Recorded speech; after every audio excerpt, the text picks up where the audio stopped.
Hello नमस्कार प्यारे साथियों, कैसे हैं आप सभी। एक बार फिर से आप सभी का टारगेट फॉर आईक्यू में स्वागत है। और आने वाले सभी एग्जाम्स के लिए जो बिहार जुडिशरी की परीक्षा आने वाली है, और सभी के लिए बहुत इंपॉर्टेंट लॉ की क्लासेस चल रही हैं लगातार, करंट अफेयर्स की क्लासेस, जनरल साइंस की क्लासेस, और हर बेहतरीन से बेहतरीन कंटेंट चैनल पर प्रोवाइड कराया जा रहा है सिलेबस के अनुसार। आप लोग चैनल पर नए हो तो चैनल को ज्वाइन कर लें और बेल आइकन दबा दें, ताकि उससे आपको जब भी कोई नया वीडियो आए तो वो आपको मिल सके और आप उसमें होने वाले क्वेश्चन से रूबरू हो सकें। शुरू करते हैं। आज का पहला क्वेश्चन क्या कह रहा है कि एडम्स बनाम जराविस किस पर निदर्शकवाद है। आपके ऑप्शन है: ए उपविधान, बी क्षतिपूर्ति की संविदा, सी प्रत्याभूति की संविदा, या फिर डी गिरवी। तो इसका सही जवाब है दोस्तों आपका क्षतिपूर्ति की संविदा। डिटेल देख लेते हैं। एडम्स बनाम जार्विस 1827 का वाद आंग्ल विधि में क्षतिपूर्ति की संविदा का निदर्शकवाद है। उक्त वाद के सिद्धांत को भारतीय संविदा अधिनियम 1872 की धारा 124 में समाविष्ट किया गया है। क्वेश्चन नंबर दूसरा क्या कर रहा है: क्षतिपूर्ति की संविदा भारतीय संविदा अधिनियम की किस धारा में है। धारा 124, धारा 125, सी धारा 126, या डी धारा 127। तो इसका सही जवाब है वो आपका धारा 124 में है। ठीक है, धारा 124 ए। क्वेश्चन नंबर तीन क्या कह रहा है: भारतीय संविदा अधिनियम की धारा 124 क्षतिपूर्ति की संविदा में सम्मिलित करती है मानव आचरण से कारित क्षतियाँ, बी दुर्घटना से कारित क्षतियाँ, सी प्राकृतिक आपदा से कारित क्षतियाँ, या फिर डी उपयुक्त में से कोई नहीं। तो इसका सही जवाब है आपका ए, मानव आचरण से कारित क्षतियाँ। देखिए डिटेल क्या कह रहा है कि धारा 124 के अनुसार क्षतिपूर्ति की संविदा से तात्पर्य ऐसी संविदा से है जिसमें एक व्यक्ति दूसरे व्यक्ति को स्वयं के या किसी अन्य व्यक्ति के आचरण से हुए नुकसान या हानि से सुरक्षित रखने या बचाने का वचन देता है। क्वेश्चन नंबर चौथा क्या कह रहा है कि बीमा करार कैसा करार है। ए गारंटी, बी क्षतिपूर्ति, सी जमानत बेलमेंट, या फिर डी अदर्द अनुबंध क्वासी कॉन्ट्रैक्ट। बीमा करार कैसा करार है। तो इसका सही जवाब है दोस्तों बी क्षतिपूर्ति एंड वारंटी। जैसे कभी को देखिए बीमा होता है, गाड़ी का बीमा होता है, लाइफ इंश्योरेंस होता है, तो जब कुछ नुकसान हो जाता है तो उसकी क्षतिपूर्ति की जाती है। तो इसलिए बीमा करार जो है वो क्षतिपूर्ति करार है।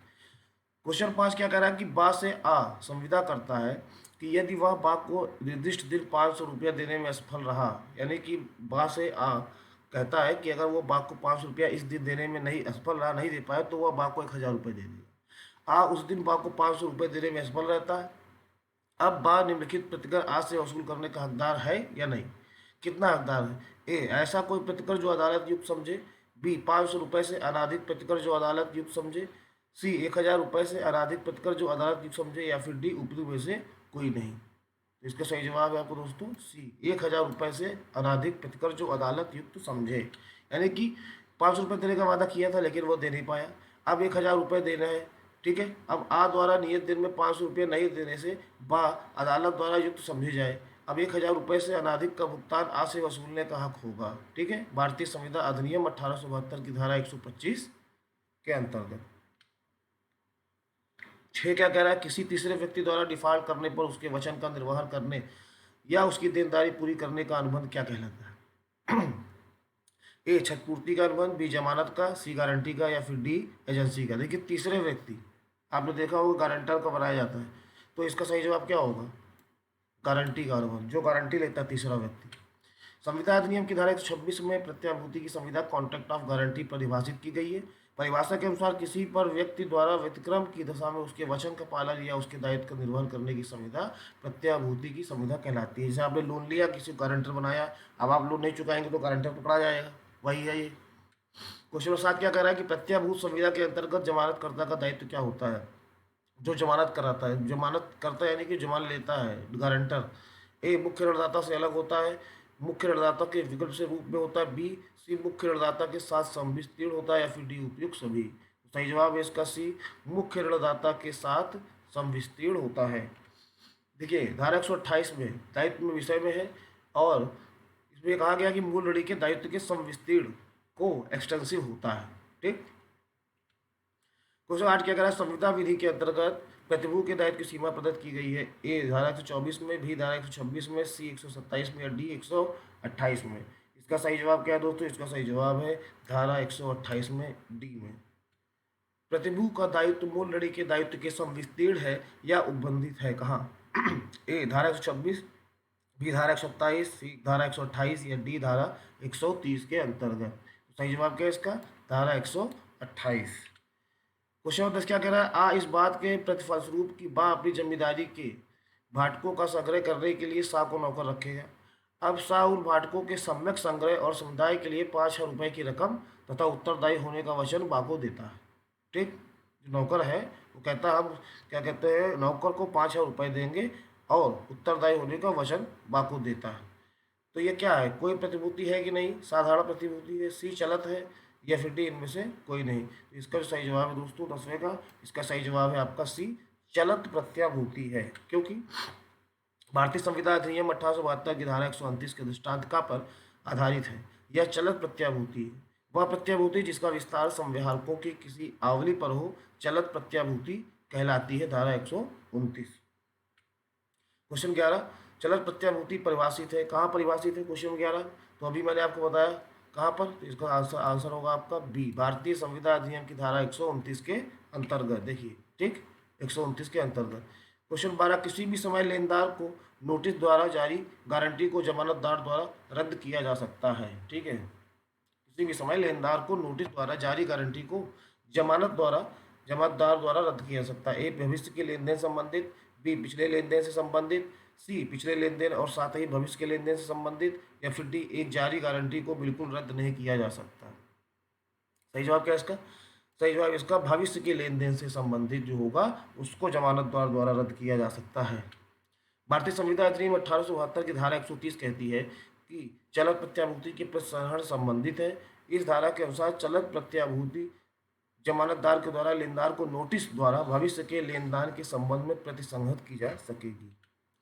धारा 130 के अंतर्गत एक चलत प्रत्याभूति है क्या? पूर्णतः अप्रतिसंहरणीय, बी, भावी संव्यवहार के लिए प्रतिसंहरणीय, सी, पूर्णतः प्रतिसंहरणीय, या फिर डी, या तो ए या तो बी।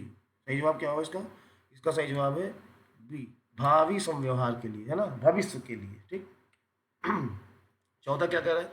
आज शासी बैंक के प्रबंधक के तौर पर, यानी कि आज जो बैंक का प्रबंधक है तौर पर बा के आचरण के लिए सा के प्रति प्रतिभू है। ठीक। तत्पश्चात आ की सम्मति के बिना बा और सा संविदा करते हैं कि ओवरड्राफ्टों से हुई हानि का 1/4 का बा दायी होगा, उत्तरदायी होगा।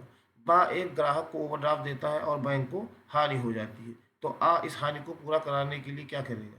आ, ठीक है, यानी बैंक प्रबंधक कोई दायी है? ए, वो पूर्णतः है यानी कि उत्तरदायी है। आ, बैंक मैनेजर। बी, दायी नहीं है। सी, 1/4 की सीमा तक दायी है, या फिर डी, 3/4 की सीमा तक दायी है।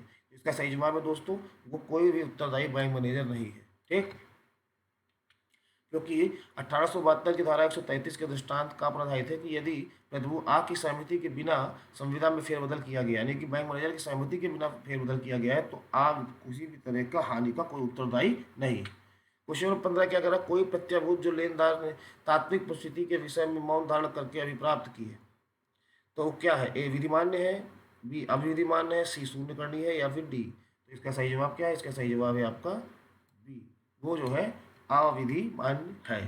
ठीक। भारतीय संविधान 1872 की धारा 143 के अंतर्गत कोई प्रतिभूति जो लेनदार ने तात्विक परिस्थिति के बारे में मौन धारण करके प्राप्त की है वह अविधिमान्य होगी। क्वेश्चन 16 क्या कह रहा है? एक व्यक्ति द्वारा दूसरे व्यक्ति को किसी विशिष्ट प्रयोजन से माल देने को कहा जाता है, तो क्या होगा? ए, उपनिधान, बी, गिरवी, सी, बंधक, या फिर सी, बंधीकरण, या फिर डी, बंधक। सही जवाब इसका क्या होगा? इसका सही जवाब है आपका ए, उपनिधान कहा जाता है इसको। 17 क्या कह रहा है? उपनिहिति वह व्यक्ति है, क्या है उपनिहिति? जिसको माल परिदत्त किया जाता है, जिसके द्वारा माल परिदत्त किया जाता है, जो माल परिदत्त करने में असफल रहता है, या फिर डी, उपरोक्त में से कोई नहीं। तो इसका सही जवाब है आपका ए, जिसको माल परिदत्त किया जाता है। उसमें 18 या की गाड़ी का जो है वो भाड़े पर लेता है। गाड़ी अक्षेमकर है, यद्यपि आपको मालूम नहीं है कि का छत हो जाता है, छत के लिए का के प्रति या क्या है, उत्तरदायी है कि नहीं। जैसे या की गाड़ी लिया का, अब गाड़ी है बेकार, अब या को मालूम नहीं है, और का जो है का गाड़ी को हो जाता है एक्सीडेंट। अब छत के लिए जो का के प्रति या जिम्मेदार है कि नहीं, या यानी गाड़ी का मालिक, उसको पता है कि गाड़ी खराब है, तो ए उत्तरदायी है, बी उत्तरदायी नहीं है, सी 50% सीमा तक उत्तरदायी है, या फिर डी इनमें से कोई नहीं। तो सही जवाब है इसका बिल्कुल उत्तरदायी है, उसको पता है गाड़ी खराब है फिर भी उसने उसको दिया। ठीक। 19 क्या कह रहा? पण्यम प्लेस में संपत्ति या माल का स्वामित्व पण्यमकार के पास रहता है, बी परिनियमदार को अंतरिम हो जाता है, सी किसी भी स्थिति में परिनियमदार को अंतरित नहीं हो सकता, या फिर डी किसी भी स्थिति में परिनियमकार के पास नहीं रह सकता। सही जवाब इसका क्या है? ए, परिनियमकार के पास ही रहता है। 1872 की धारा 172 में इसके बारे में बताया गया है कि 172 में परिनियम यानी कि उसको गिरवी भी कहते हैं, और गिरवी देने वाला परिनियमकार प्लेजर और परिनियमदार प्लेजी को परिभाषित किया गया है। धारा 172 के अनुसार जो ऋण है या पड़ संदायिक उसने किसी वचन को पालन के लिए प्रतिभूति के तौर पर माल का उपनिधान गिरवी रख दिया, तो उसका अधिकार सामने वाले के पास चला जाएगा। ठीक, यही है गिरवी की संविदा। ठीक है, कुछ गिरवी रख करके आपने किसी से पैसा उठाया तो क्या है? ए, क्षतिपूर्ति की संविदा है, बी प्रत्याभूति की संविदा है, सी उपनिधान की संविदा, या फिर डी अभिकरण की संविदा है। सही जवाब इसका क्या है? उपनिधान की संविदा है। 21 क्या कह रहा है? संविदा विधि के अंतर्गत गिरवी में उपनिधाता क्या कहलाता है? परिनियमकार, बी परिनियमदार, सी अभिकर्ता, या फिर डी उपनिहिती। तो क्या कहलाता है? ये परिनियमकार कहलाता है। ए। 22 क्या कह रहा है? निम्नलिखित में से कौन सा चाहिए? सीमित हितधारी व्यक्ति के द्वारा उस हित की सीमा तक गिरवी विधिपूर्ण है।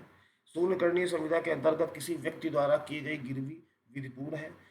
सी वाणिज्यिक अभिकर्ता के द्वारा की गई गिरवी विधिपूर्ण है, या फिर डी स्वामी की अनुपस्थिति में नौकर द्वारा गिरवी की जाने वाली चीज है। ठीक है, इसमें क्या सही है? मतलब स्वामी नहीं है तो नौकर गिरवी रख सकता है कुछ, इसमें कुछ सही क्या है? इसमें कौन सा सही है? इसका सही जवाब क्या है आपका? पहला, सीमित हितधारी व्यक्ति के द्वारा उस हित की सीमा तक गिरवी विधिपूर्ण है। अब बाकी तीन के तीनों जो है आपके ये सब गलत है, रॉन्ग। क्वेश्चन 23 का कह रहा है कल्प संविदा का आधार है किसी व्यक्ति को अनुमति नहीं दी जानी चाहिए कि अपने आप को अनुचित ढंग से धनवान बना ले और दूसरों को हानि पहुंचा ले। ठीक, दूसरों को नुकसान करके, हानि पहुंचा करके किसी को भी अनुमति नहीं कि अपने आप को बड़ा आदमी धनवान बना ले। या किस सिद्धांत किसमें किस प्रतिपादित किया गया था, किसके वाद में? ए, सिक्लियर बनाम ब्रांगन, बहुत इंपॉर्टेंट क्वेश्चन है दोस्तों ये। मोजेस बनाम मैफ्लरन, सी सैमुअल बनाम होवार्थ, या फिर डी ह्यूजेस बनाम मेट्रोपॉलिटन रेलवे कंपनी। इसका सही जवाब क्या है? इसका सही जवाब है आपका मोजेस बनाम मैफ्लरन।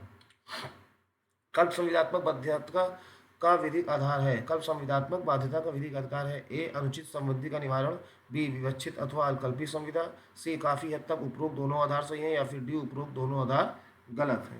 सही जवाब क्या है इसका? सी, काफी हद तक उपरोक्त दोनों आधार सही है। तो 25 क्या कह रहा है? संविदा कल्प दायित्व के विधिक आधार को स्पष्ट किया जा सकता है। ए, स्वैच्छिक लाभ के सिद्धांत से, बी न्याय संगत एवं युक्ति युक्त हल के सिद्धांत से, सी न्याय विरुद्ध समृद्धि के सिद्धांत से, या डी अप्राणिता ग्रहण के सिद्धांत से। सही जवाब क्या है इसको दोस्तों? इसका सही जवाब है न्याय विरुद्ध समृद्धि के सिद्धांत से। 1872 की धारा 68 से 72 तक की धाराओं में ऐसे संबंधों का उल्लेख है जो संविदा द्वारा सदिश संबंधों के सदृश होते हैं, परंतु वो किसी संविदा द्वारा सहित नहीं होते। अंग्रेजी विधि में उन्हें संविदा कल्प कहा जाता है। ठीक है, और संविदा कल्प जो होते हैं क्वासी कॉन्ट्रैक्ट के विधिक आधार को न्याय विरुद्ध समृद्धि के सिद्धांत यानी अनजस्ट इनरिचमेंट से स्पष्ट किया जा सकता है। देखिए, the principle that no one shall be allowed to benefit himself at the expense of other is known as. वो सेम चीज़ है, अभी मैंने आपको बताया। इसका सही जवाब क्या होगा? Unjust enrichment. ठीक है, डिटेल में था तो आपका आंसर आसानी से आ गया। कल्प संविदा दायित्व भारतीय संविदा अधिनियम की निम्न धाराओं में से, अभी मैंने इसके बारे में भी आपको डिटेल बताया। तो इसका सही जवाब क्या है? 68 से 72। क्वेश्चन 28 क्या कह रहा है? क्या दत्तक पुत्र के माता पिता को वार्षिकी देने की प्रतिज्ञा कोई संविदा है? ए, एक वैध संविदा है, बी अवैध है, सी एक शून्य संविदा है, या टी इनमें से कोई नहीं है।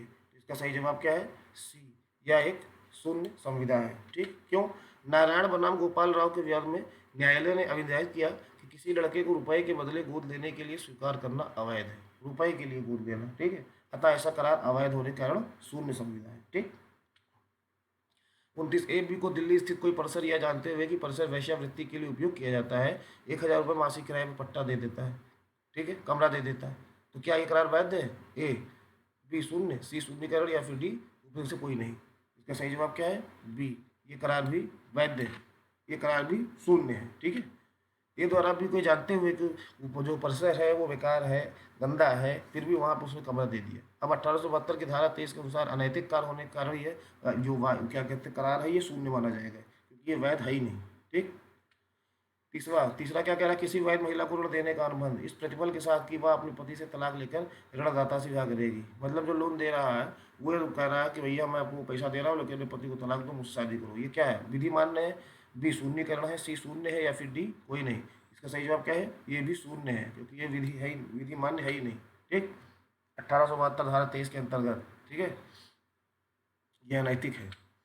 31 क्या कह रहा है? भारतीय संविधान अधिनियम 1872 के अधीन का खा को वचन देता है कि वह उसे अभियोजन को जो उसके विरुद्ध का ने लूट का आरोप न्यायालय में लगाया है रोक देगा और खा ली गई चीज़ों का मूल्य लौटाने का वचन करता है। ये क्या है? मतलब उसके खिलाफ जो आरोप लगा उससे कहता भैया तुम उसको रोको, मैं तुमको सारा पैसा वापस दे दूंगा। ये क्या है?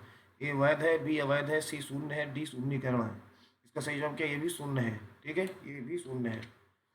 यदि किसी मामले में जिसमें प्रतिवादी प्रतिदावा उठाता है वादी का वाद रोक दिया जाता है, बंद या खारिज कर दिया जाता है, तो प्रतिदावा क्या होगा? रोक दिया जाएगा, जारी रहेगा, उच्च न्यायालय की अनुमति से जारी रहेगा, या फिर डी कोई स्पष्ट प्रावधान नहीं है। इसका सही जवाब क्या है?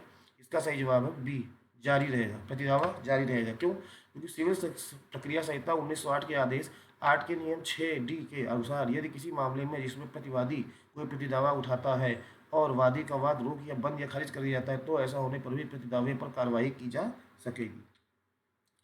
35 क्वेश्चन क्या कह रहा है कि समीर कहता है कि अविनाश ने कपटपूर्वक एक बक्सा उससे ले लिया है, लेकिन बक्से को अब समीर बदन सिंह से मांग रहा है। लिया है अविनाश और बक्से को समीर अब बदन सिंह से मांग रहा है, तो बदन सिंह के को एक अंतर अविश्वसनीय बात अविनाश को समीर के विरुद्ध लाना चाहिए। बी, अंतर अविश्वसनीय बात नहीं लाएगा। सी, उसे अब बक्सा दे देना चाहिए। डी, उक्त सभी सलाह असत्य है। भैया लिए हो अविनाश से, मांग रहे हो बदन सिंह से, तो बदन सिंह क्या करेगा? बदन सिंह क्या करेगा? आप होते तो क्या करते? है ना, तो आप यही करते, दोनों के खिलाफ कुछ ना कुछ केस लाते, वही राय। ठीक, देख लीजिए डिटेल। क्योंकि प्रस्तुत समस्या में अविनाश और समीर के रिश्ते को नहीं बताया गया है, तो वह उसका करता इत्यादि है या नहीं। तो समर का बदन सिंह से बक्सा मांगना स्पष्ट करता है कि बक्सा बदन सिंह के पास है, जो प्रश्नानुसार अविनाश ने कपटपूर्वक समीर से लिया था। तो यहाँ पर बदन सिंह समीर और अविनाश के विरुद्ध अंतर अविश्वसनीय वाद ला सकता है।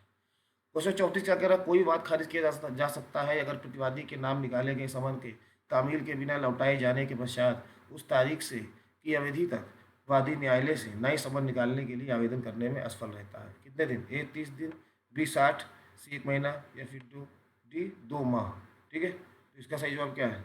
इसका सही जवाब है दोस्तों 34 का सही जवाब है सी, 1 माह। अब देखिए 1 माह और 30 दिन दोनों अंतर है। फरवरी भी आती है बीच में साल भर में। ठीक है, कभी 30 होता है, कभी 31 का महीना होता है, कभी 28 का होता है, तो ये 30 दिवस साल नहीं होगा। 1 माह आपका इसका आंसर जो होगा वो सही होगा। अब 1 माह में जो दिन हो। 1908 के आदेश 9 के नियम 5 का के अनुसार जहां वादी सामान तामील के बिना लौटाने के पश्चात 1 माह तक नए समन के लिए आवेदन करने में असफल रहता है, वहां वाद खारिज कर दिया जाता है। लेकिन संशोधन 2002 द्वारा यह अवधि अब 7 दिन कर दी गई है। इसको ध्यान दीजिए। क्वेश्चन 35 क्या कहा? सिविल प्रक्रिया संहिता के आदेश 12 नियम 6 के प्रयोजनों के लिए तथ्यों की स्वीकृति ए अभिवचन में होनी चाहिए, बी अन्यथा होनी चाहिए, सी या तो अभिवचन में हो सकती है या अन्यथा, या फिर डी केवल अभिवचन में और अन्यथा में नहीं। तो सही जवाब से क्या है? सी, या तो अभिवचन में हो सकती है या फिर अन्यथा में। दस्तावेजों को पेश किया जाना, परिबद्ध किया जाना और लौटाए जाने से संबंधित सिविल प्रक्रिया संहिता का कौन सा प्रावधान है? दस्तावेजों को पेश करना है और परिबद्ध करना है और लौटाए जाने संबंधित किसमें आता है? ए आदेश 13 CPC, बी आदेश 5 CPC, सी 17 CPC, या फिर डी आदेश 24 CPC। सही जवाब क्या? इसका सही जवाब है आपका इसका ए आदेश 13, 36 का आदेश 13। ठीक है, CPC का आदेश 12 नियम 8 संबंधित है किससे? तथ्यों को स्वीकार करने का नोटिस, दस्तावेज स्वीकार करने का नोटिस, दस्तावेज को पेश करने का नोटिस, या फिर ए और बी दोनों। तो 37 का सही जवाब क्या है? सी, दस्तावेजों को पेश करने का नोटिस। देखिए सिविल प्रक्रिया संहिता में आदेश 13 क्या कहता है? दस्तावेजों को पेश किया जाना, परिबद्ध किया जाना और लौटाने से संबंधित है। ठीक है, कुल 11 नियम है आदेश 13 में, और आदेश 12 का नियम 8 जो है दस्तावेज को पेश करने के नोटिस से संबंधित है। ठीक है, यानी कि नियम 8 के अनुसार प्लीडर या उसके लिपिक का शपथ पत्र इस बात का पर्याप्त साक्ष्य होगा कि सूचना की तामील की गई थी तथा उस समय के बारे में भी जब सूचना की तामील की गई थी। 38 क्या कह रहा है? सिविल प्रक्रिया संहिता के अंतर्गत एक बाद में विवादिकों की एक रचना होती है। ए विधि के प्रश्नों के संबंध में, बी तथ्यों के प्रश्नों के संबंध में, सी तथ्यों और विधि के मिश्रित प्रश्नों के संबंध में, या फिर डी उपयुक्त सभी के संबंध में। सही जवाब क्या है दोस्तों? डी, उपयुक्त सभी के संबंध में एक बाद में विवादिकों की रचना होती है। क्वेश्चन 39 क्या कह रहा है? जब किसी पक्षकार को दूसरे पक्षकार द्वारा आदेश 12 नियम 4 दीवानी प्रक्रिया संहिता के अंतर्गत नोटिस के द्वारा तथ्यों को स्वीकार करने के लिए कहा जाता है, तो पक्षकार जिस पर नोटिस की तामील हुई है को तथ्यों को निम्न अवधि के अंतर्गत स्वीकार करना होगा। ए नोटिस की तामीली के 15 दिन, बी तामीली के 9 दिन, तामीली के 7 दिन के अंदर या फिर नोटिस की तामीली के 6 दिन के अंदर। तो सही जवाब क्या है इसका? 6 दिन के अंदर। ठीक, 39 का डी। लास्ट क्वेश्चन दोस्तों, वीडियो अच्छा लगा हो तो प्लीज़ शेयर लाइक कमेंट जरूर कर दीजिएगा। चैनल पर नए हो तो सब्सक्राइब कर ले और आने वाली वीडियो से जुड़ सके। ठीक है, स्वीकृति होने पर निर्णय दिया जा सकता है। ए आदेश 12 आदेश 10 नियम 12 नियम 2 सीपीसी के अंतर्गत, आदेश 12 नियम 4 सीपीसी के अंतर्गत, आदेश 12 नियम 6 सीपीसी के अंतर्गत, या फिर आदेश 12 नियम 8 सीपीसी के अंतर्गत। तो 40 का सही जवाब क्या है?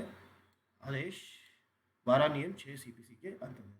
तो दोस्तों फिर यही पे इजाज़त दीजिए, मिलते हैं अगले वीडियो में। तब तक के लिए जय हिंद, जय भारत।